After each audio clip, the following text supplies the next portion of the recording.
Уште една тема на редниве минути во Македонија наутро, за која што многу се зборува изминативе денови. Случај или намерен пожарот кај поранешна треска, што се готви да никне на нејзино место, кој ќе профитира од пламените јазици. Беа само дел од реакциите на граѓаните на социјалните мрежи по повод минатонетелниот пожар, кој за среќа не зема човечки жртви. Се готвили на вистина нешто и каков е одговорот на првиот човек на општина Центар, господин Горан Герасимовски, да знаваме на редниве минути во Македонија наутро.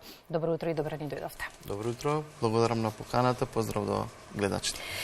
Втор пожар кај поранешна треска за 7 месеци, период измеѓу препон со обвинување и закани за тужби. Халите на треска гореа сепак во период кога е актуелна јавната расправа за тоа што ќе се случува на ова површина, па од тука и сомнежот кај граѓаните. Случаен или намерен беше пожарот? Што велат досегашните информации од полиција? Добивте одговор дека увидот е завршен?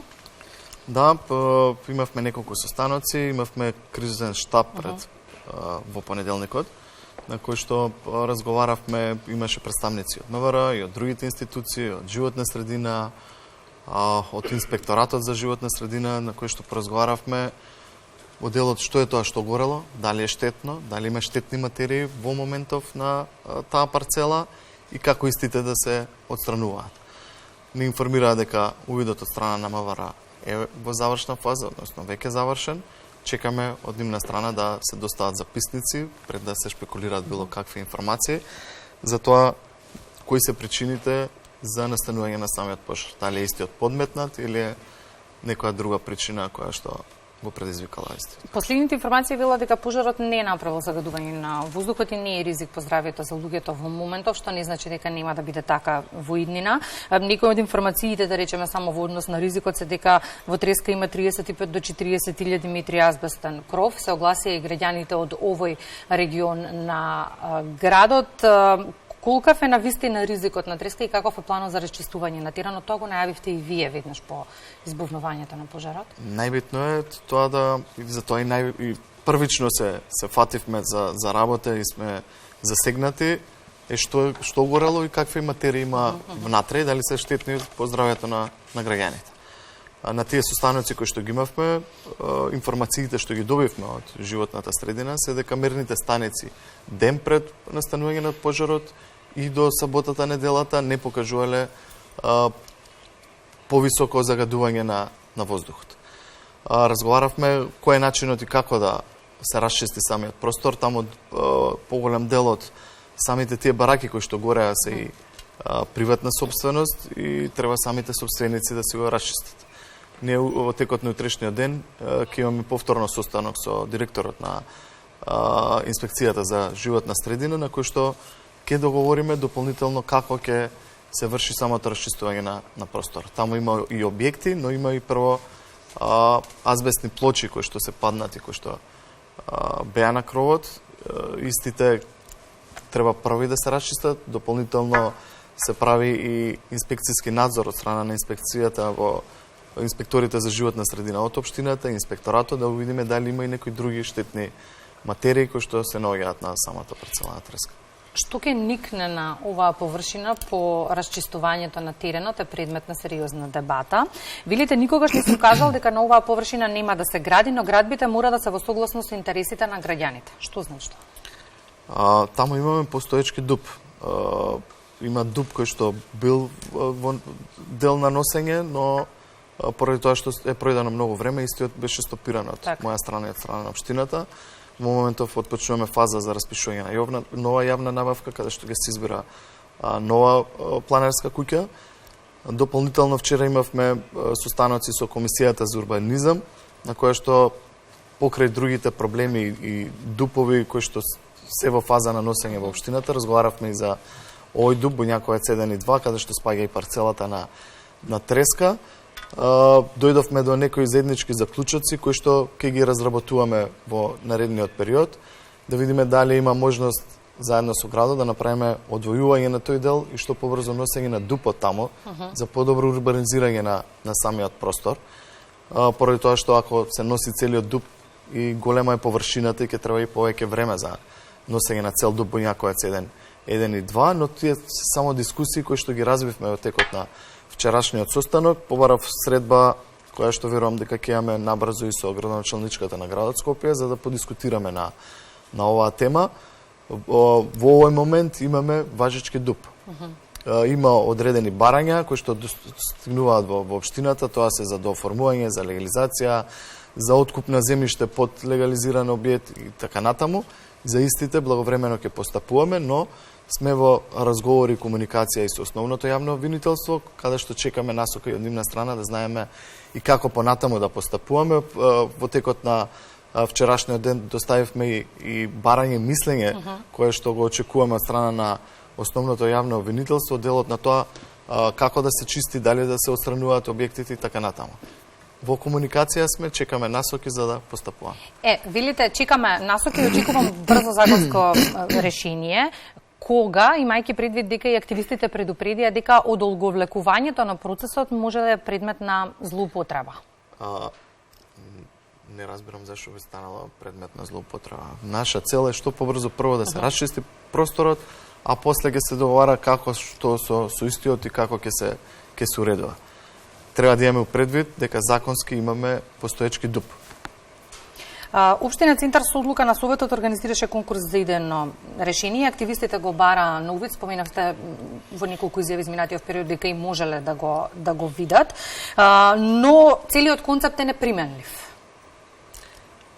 во контекст на идејното решение. При самото постапување на функција во ноември-декември го разгледувавме и самото идејно решение. Имавме неколку состаноци. Ние имавме состаноци и со делот собствениците на земјиштето, заедно со Комисија за урбанизам.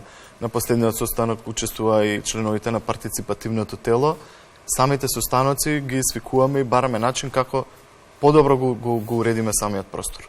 Да, има архитектонско идејно решение објавено на страната на општината, но треба да видиме дали истото може законски целосно да се адаптира на тој простор. Затоа викам, разговараме, бараме начин да видиме дали можеме на таа парцела првично донесеме што побрз нов дуп кој што поубаво би го уредил просторот. Во однос на идејните решенија и зошто се чека толку време на нив, мораториумот според вас не беше соодветна алатка за решение за овој урбанистички проблем? Самиот мораториум кој што траеше 3,5 години, имавме и суспензии и така натаму, се носи за да се адаптира дупот и гупот. Зашто подобро се испланира самиот простор.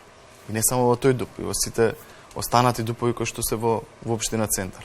За жал, за 3,5 години немаме реализација на дуп Буњаковец 1 и 2, каде што спаѓаат и парцелите на треска. Многу време пројдено и залудно изгубено, ако ме прашате мене.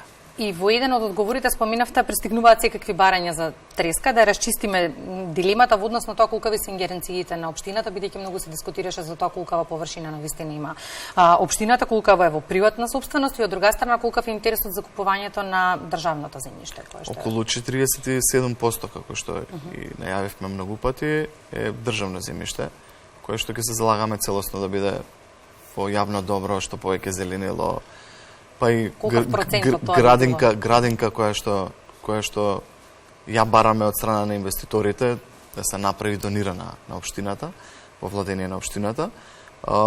Информациите ни се од тоа до сега што е стигнато, дека околу 10% од тоа што го имаат бара да го дооформуваат под земјиште, односно дооформување на нивните парцели. Пак ќе кажам, ќе имаме уште многу средби, ќе бараме начин да што поубаво го уредиме самиот простор.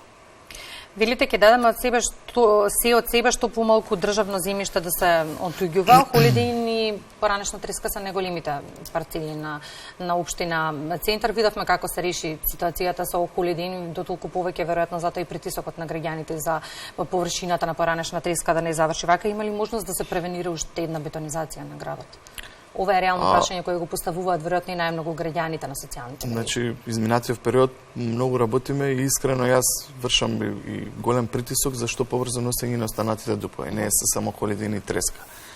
Треба поубаво уредување на просторот и во делот на Маџар Мало, во делот на Крњево, па и делот на Кале. Значи, носиме дупови, притискаме и по институциите што побрзо да истите се завршуваат за да се урбанизираат и тие населби.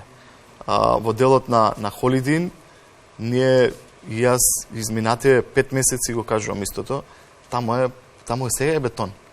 Таму имаме паркинг, таму немаме зеленило.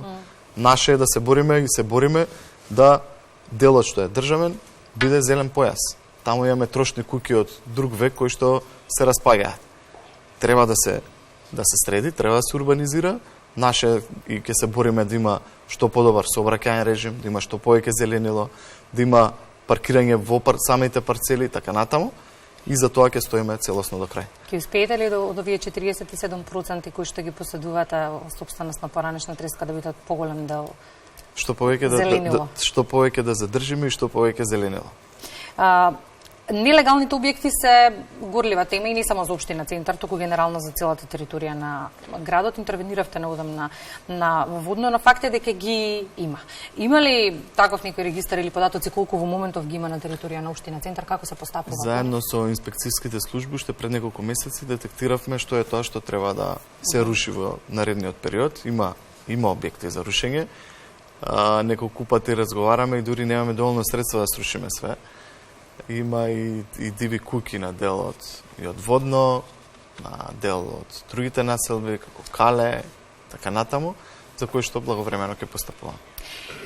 Ајде да споменеме и што друго е ново и активно во општина Центар. Она мене што ме радува, често како информација можам да ја видам на официјалниот сајт на општината, е дека сериозно се борите против оние кои што го узурпираат со автомобили, ги узурпираат јавните површини и тоа е секојдневна битка се чини. Значи, Центар е него најфреквентна општина во држава. Во Центар на дневно ниво имаме околу 250 до 300.000 посетители. Значи, фреквенцијата е огромна. Со толкова голема фреквенција на луѓе се зголемува и проблемот за паркирањето нормално. Секако и хигиената ја држиме на високо ниво, ама имаме голем број на хигиеничари кои што се вработени. Самата фреквенција и број на луѓе си повлекува и други проблеми за кои што благовремено се грижиме. Која е визијата за годините кои што представат? Треска е во фокусот на вниманието, но секако не е единствениот проблем на плеки на локалната самоуправа. Така е, направени се уште и пред изборите и сега многу анкети за да ги увидиме сите проблеми на микролокации. И тие ги повторуваме поради тоа што истите се појавуваат највисоко на врвот на проблеми кога се прави било какво истражување, тоа е урбанизацијата, број 1, паркирањето и хигиената. За сите благовремено водиме грижа, даваме све од себе да ги санираме истите. Имате отворени средби со граѓаните, што велат тие, што најмногу и пречи? Имаме отворени денови, обично поголемиот дел од граѓаните кои што доаѓаат на тие отворени денови доаѓаат за лични проблеми со кои се соочуваат во дел на легализација, во дел на подобрување на хигиената, во дел на проблеми со паркирањето во одредени улици и мала. Разговараме, бараме начин да што побрзо ги решаваме истите. Каков сакате да го видите еве за крај на разговорот Центар за 10 години од сега? Многу со сите овие проблеми попатни. Многу позелен од сега, многу подобро урбанизиран со убави улици, велосипедски патеки, со средени паркови и детски игралишта, што во моментов го правиме. Има уште многу работа, ќе дадеме све од себе да го направиме што поубаво место за живење на сите центарци. Ние ќе ве следиме во Чекор, па се што ќе биде ново, ќе го дискутираме овде во студиото 3 на МТВ. Благодарам за гостување. Ќе ми биде чест да ви видам гостини. Благодарам.